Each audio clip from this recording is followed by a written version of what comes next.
Hi, y'all. Liz here with your Daily Lizard, and today I am talking about Jeffrey Gitomer's Little Red Book of Selling. But a lot of the stuff that we'll be talking about this month while we're talking about sales is going to be in tons of different books.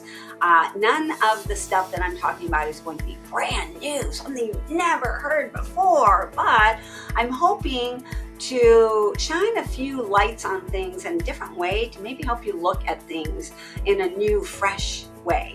All right, so one of the things that I want to talk about is price. If you are in a situation where your customers keep telling you that your price is too high, everybody else is charging less, you've probably heard at least someone say, oh no, well, you have to add value. You have to make sure that they understand the value that you offer. Don't just give them a price. Make sure that you're talking about the value first. All right. I'm sure you've heard this. If you haven't heard this, oh, here you go. First time right here. Okay, I have a couple of things to say about this. First, there's two different things to think about when you're thinking about value. First is giving value, and the second is adding value. Oh, tricky, right? Seems like the same thing. Value is value, right? But no. Giving value is something that you do up front. It's part of who you are, what your company does. We give value.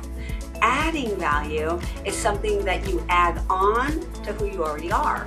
And even just saying that to yourself that we're going to add value changes your perception.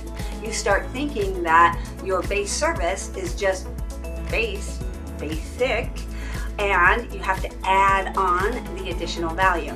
I'm saying change that, and so is Jeffrey Gitomer. Change that around. Instead of adding value, give value through your whole experience. Give value in everything that you do.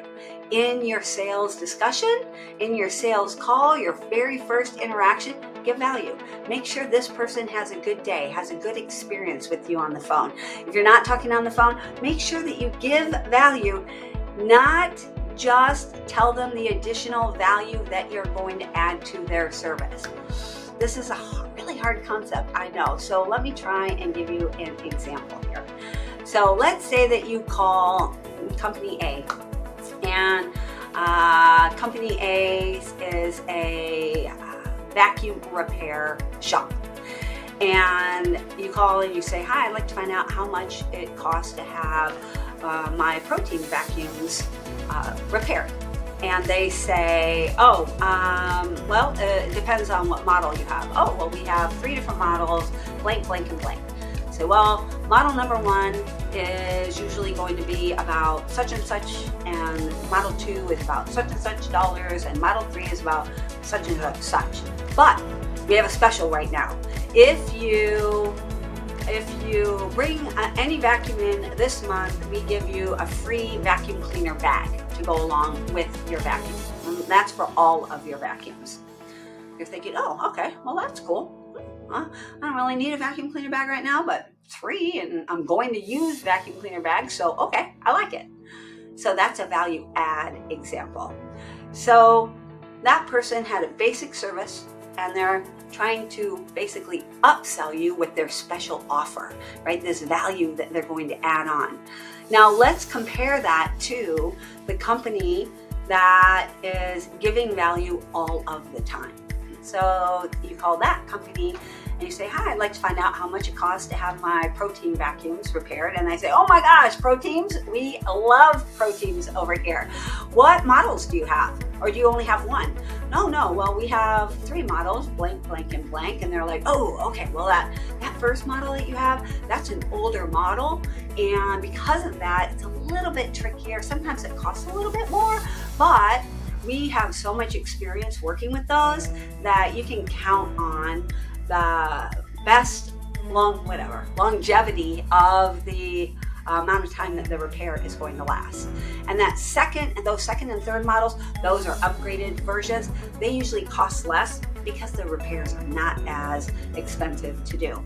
I've got a lot of time here to work on your vacuums right now. When were you thinking about bringing them in?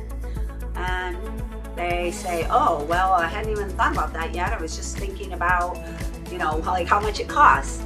and they say, oh, well, no pressure, no hurry, but I do have time right now for about the next 3 days.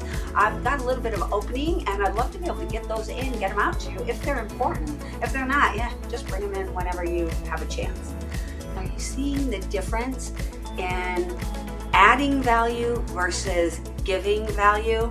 This first person is having to add on something.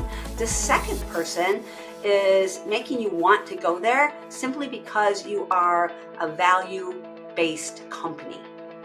Did you see that? It's a little tricky, and this video is getting a little bit long, so I'm going to cut short, and I may make a few more about this over the next few days. All right, talk soon. Your action for today is just think in terms of, how can I give more value on a regular basis?